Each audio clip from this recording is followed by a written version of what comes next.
And ladies and gentlemen, capital G here, back with one of my more convoluted decks, shall we say. Got it posted here on deckstats.net. This, of course, for Commander. Breya, Etherium Shaper. 4 colors, no green. Gives us a 4/4. And she appears to like artifacts. Says here, you pay 2, sacrifice 2 artifacts. You get to deal 3 damage to target player. Or you get to give a creature -4/-4 until the end of the turn. Or you gain 5 life. And she likes doing this so much that every time you bring her into play, she comes in with 2 1/1 blue Thopters. So, naturally, I went with an enchantment strategy. Mainly thanks to the presence of these 2 cards, Mechanized Production and Revel in Riches. These are our main win cons, these 2 cards. If we can get one of these to go off, I think it'd be pretty sweet. So let's start with Mechanized Production. 4 mana Aura. It enchants an artifact we control, and it says here that at the beginning of our upkeep, we create a token that's a copy of enchanted artifact. Then, if we control 8 or more artifacts of the same name as one another, we win the game. Well, it comes in with blue, a couple of Thopters at a time, but let's also look at Revel in Riches. 5 mana, single black to cast that. 4 and a black. Whenever a creature an opponent controls dies, we get a colorless treasure artifact token. We've sacrificed this artifact, gain 1 mana of any color to our mana pool. And at the beginning of our upkeep, if we have 10 or more treasures, we win the game. So the goal is simple. We're going to be using our enchantments to control the game, trying to win with one of these 2. Trying to win by getting a bunch of treasures or just a bunch of something. And I've got a few other cards here to help us out with that. So let's have a closer look. Let's start with Angelic Accord, which you might find odd here, but hey, we sacrifice 2 artifacts to gain 5 life, and then we get a 4/4 Angel. Seems like a good fit. Anointed Procession. If an effect would create 1 or more tokens under our control, it creates twice as many instead. That includes these, as well as any other cards that create tokens for us, and it doesn't matter if it's a creature token or a non-creature artifact token. So, good fit. Captive Audience, a way to basically take one of our opponents out of the game or really set them back far. You pay the 7 mana, you throw it on an opponent, and they have to choose one of these 3 things each turn. But they can't choose the same thing twice, ever. So, yep, they can choose to have their life total become 4, they can choose to discard their hand, and they can choose to give each of their opponents 5 2/2 zombie tokens. This will set one of our opponents back so far that we can pick them off at will if we need to win the game in that fashion. Copy Artifact and Copy Enchantment are both here, because why not? We have Cruel Reality, again another way to really decimate one of our opponents. Especially if somebody decides to board wipe, then we can follow up by casting Cruel Reality on them, forcing them to sacrifice a creature or a planeswalker every turn, and if they can't, they'll lose 5 life. Unless that particular deck is really good at generating a bunch of tokens, Cruel Reality will prove brutal for them. Curse of Opulence, one of my favorite ways to generate artifact tokens. In this case, it generates gold, but that's okay, because we can still use that gold to generate mana of any color that we need. And it doesn't matter if we attack that player or if it's somebody else. So, seems like a good card here. Dictate of Erebos, an awesome card here. I'm not playing Grave Pact alongside it because of the triple black requirements of Grave Pact. So just to dictate, whenever a creature we control dies, each opponent sacrifices a creature. And hey, if we sacrifice a couple of Thopters with Breya, that means everybody sacks 2 creatures. Efficient Construction, whenever we cast an artifact spell, create a 1/1 Thopter. This is a cool card to have because we do have a lot of artifact mana rocks. So, we get this out, and then any future rocks that we gets us a Thopter token. Got Erebos here. I thought about putting greed in its place, but I felt the indestructibility made it worth it, as well as being able to restrict our opponent's ability to gain life. And we can pay 2 mana, pay 2 life, draw a card. So just some controllable draw card on our side of things. Gift of Immortality. You throw this on Breya, this is pretty neat. When an enchanted creature dies, return the card to the battlefield under its owner's control. Return a Gift of Immortality to the battlefield attached to that creature at the beginning of the next end step. So game plan with this card is you throw this on Breya, and then you can sacrifice Breya and a Thopter to do her thing. Breya comes right back in with 2 new Thopters. Hidden Stockpile at the beginning of your end step. If a permanent you control leaves the battlefield this turn, you get a 1/1 servo token. So this is only on your end step, but you sacrifice a couple of Thopters, get a servo back. So this helps us not lose the resources that we sacrifice so quickly. It also gives us a 1 mana sack outlet that lets us scry. I decided to play with the Honden cycle here. This is more of a fun ad. Honden of Cleansing Fire doesn't do a whole lot, just a couple of points of life on our upkeeps. Not really a big deal. But I like the other 3 here. Being able to deal anywhere from 1 to 4 damage to any opposing target. Being able to make an opponent discard anywhere from 1 to 4 cards at a time. Or being able to draw 1 to 4 extra cards depending on how many of these Hondens that we have out. They're all legendary, so they can't be copied. At least not without further assistance from other cards. Metallurgic Summonings. Whenever you cast an instant or sorcery spell, we get an excess construct. Where X is that spell's converted mana cost. Now, admittedly, I don't play a lot of instants and sorceries, but it's a nice little thing to have handy. Mirrodin Besieged. We could choose Mirrodin or Phyrexian. Ideally, we're actually going to choose Mirrodin, because whenever we cast an artifact spell, our mana rocks, we get a 1/1 Mirror token. We could choose to go the Phyrexian route also for the extra looting effects. If we know that we're not going to get our graveyard smacked, we could try to go for the Phyrexian win condition. Monastery Siege. You can choose Khans or Dragons. Our ideal choice here is Khans. So at the beginning of our draw step, we draw an additional card, then discard a card. So just to help us draw through our deck a little bit faster. O-Ring to take out any permanent that we need gone. Outpost Siege. We can choose Khans or Dragons. Same deal, we want to choose Khans here ideally. Beginning of our upkeep, we get to exile the top card of our library, and we may play that card until the end of the turn.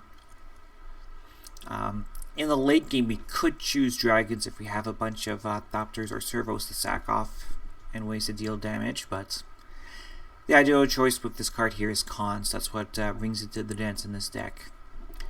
Once again, another way to shut down one of our opponents pretty hard, Overwhelming Splendor. Make all our opponent's creatures base 1/1 creatures with no other abilities. It also shuts down loyalty abilities. Sorry, it doesn't shut down loyalty abilities. It can't activate abilities that aren't mana abilities or loyalty abilities, so they can still use their planeswalkers. But if they don't happen to have so many, throw the Overwhelming Splendor on them. Why not? Phyrexian Arena for the extra card draw. Profane Procession gives us a chance to exile up to 3 opposing creatures if the game goes a little bit longer. And then once this flips, we can bring some of those exiled creatures back into play on our side of the table. Smothering Tithe. Yes, I guess everyone figured this was here. Once you all see Revel in Riches and sees that it counts treasures, and then you look at Smothering Tithe, and you see that it makes treasures, well, it's a natural add. So that's why that's here. Storm the Vault also makes us some treasures, although this does flip into one hell of a mana producing land once we have 5 or more artifacts at the end of our turn. Actually makes quite the point of debate. Is like, do you stock off your artifacts and make sure you don't flip it and keep this around longer, or do you flip it and get that huge mana boost? Important decisions here. Thopter Spy Network. As long as you control an artifact at the beginning of your upkeep, you get a 1/1 colorless Thopter, so another way to generate Thopter tokens. And whenever one or more artifact creatures you control deal combat damage to a player, draw a card. Now, since our Thopters like to fly, we might be able to sneak a couple in and draw some extra cards off this too. So I like the value with this one. Vance's Blasting Cannons. It's another way to sort of impulsively draw the top card of our deck. It exiles the card, and if it's a non-land card, we can cast it. If we do manage to cast 3 spells at a turn, this flips into a land that we can use to damage our opponents directly. But the goal here is the extra cards. We don't really want to flip this card. I do have a couple of artifacts here that I thought were important. I do have Panharmonicon because, hey, if this is out, Breya comes out, we have 4 Thopters. And, yeah, Panharmonicon, it's here. Portal of Sanctuary. This one from M20, which was spoiled while I was away. Pay 1, tap it, and return a creature we control, and each aura attached to it to their owner's hands. We can only use this during our turn.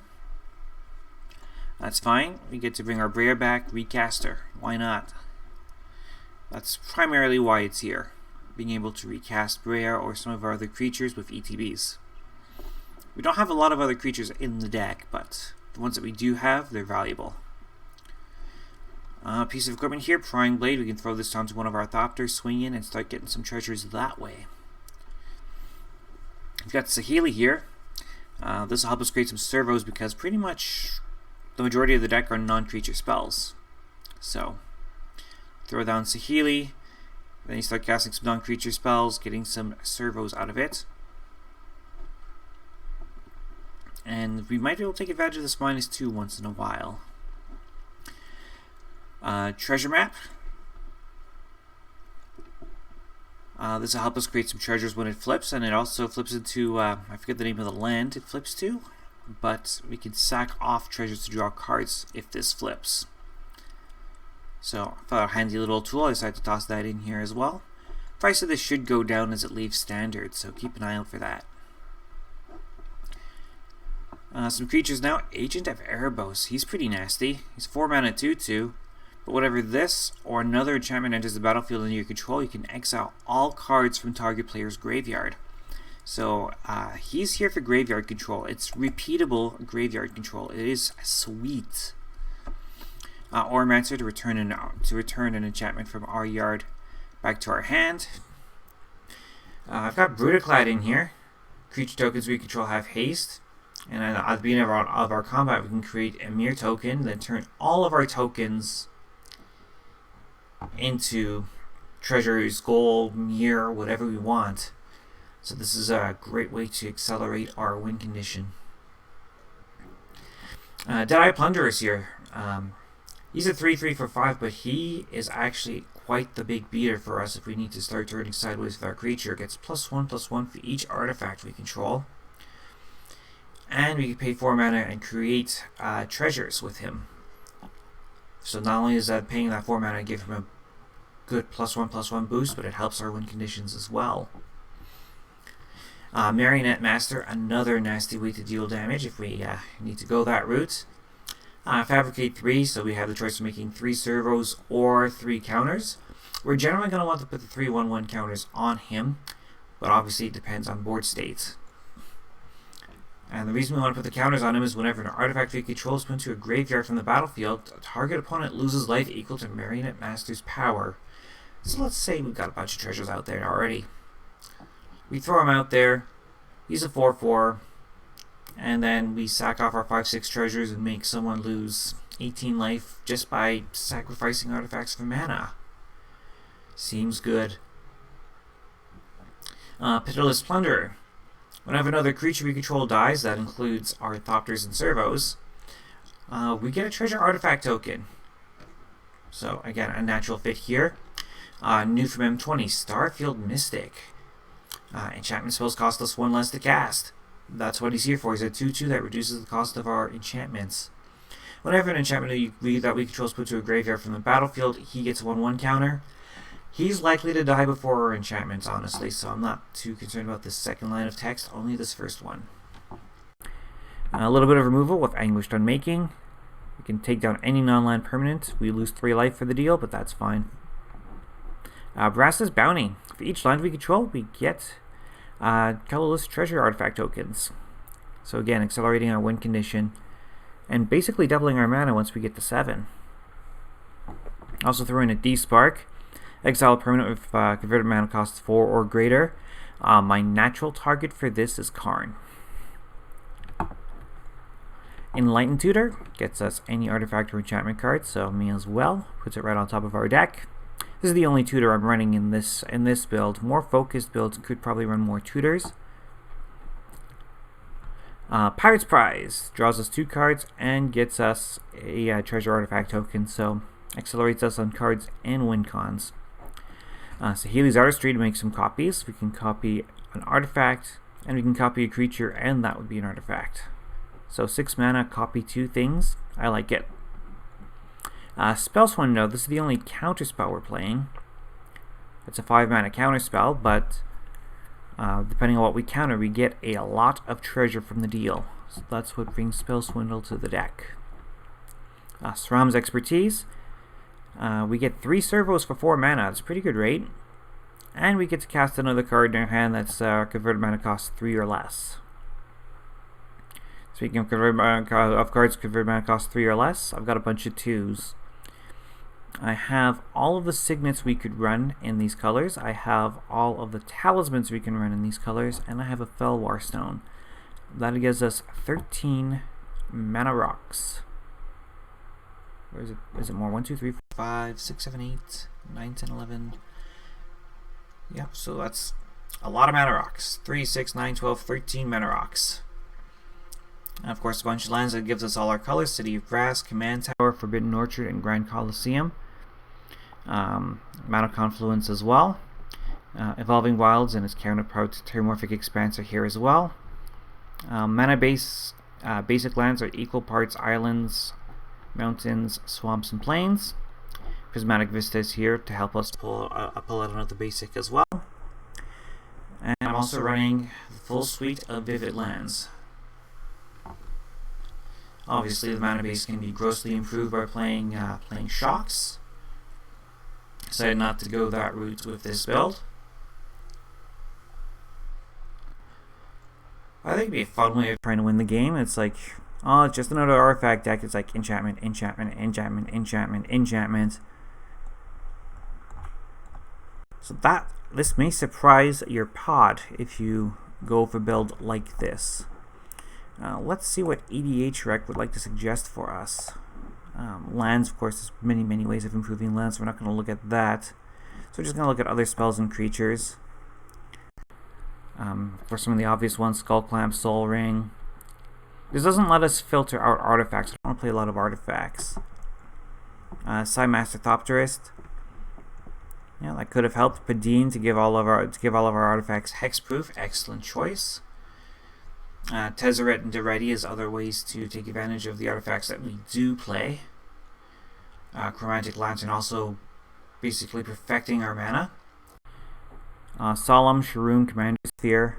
These are all very typical Breya spells. Let's knock off creatures here, see if there's other non-creature spells that this will recommend for us. Usually people play Breya at a very high level, so of course Cyclonic Rift, Thop the Foundry combo, Ashnod's Altar. Makes perfect sense. And creatures without spells.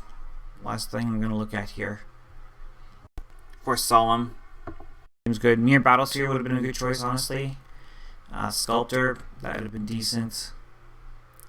And of course, Urza, because Urza. So yeah, so no surprises here. EDH Rec doesn't really know what to do with a enchantment style Breya deck. But then again, this is definitely out of the box thinking, so my build comes in at about just shy of 300, so not necessarily the most budget friendly build. It's okay, I was experimenting and brewing with this one. It'll be up to you and your play group and play style to decide if that is the route you want to go. Obviously, there's efficiencies that can be had. go over to the details section here. You see some individual prices. Copy Enchantments and Copy Artifact, those are the big ones. $40 for just those two cards. Dictate, of course, a big one at $10. Phyrexian Arena. Phyrexian Arena is back over $10. Okay. Well, that one snuck up on me. I remember it being a little bit cheaper. Creatures. Our creatures are very budget friendly. Enlightened Tutor, of course, is the big one. In this case, it is the Eternal Masters Enlightened Tutor that I have here, which is probably the reason for the high price tag. Mana Confluence, of course, one of the best lands, that and Prismatic Vista. And City of Brass, of course, pretty decent as well.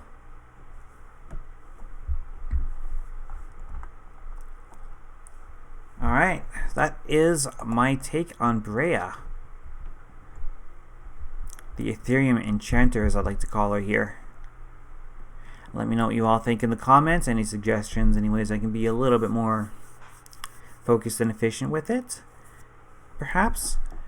And we will see you all again next weekend. Bye for now.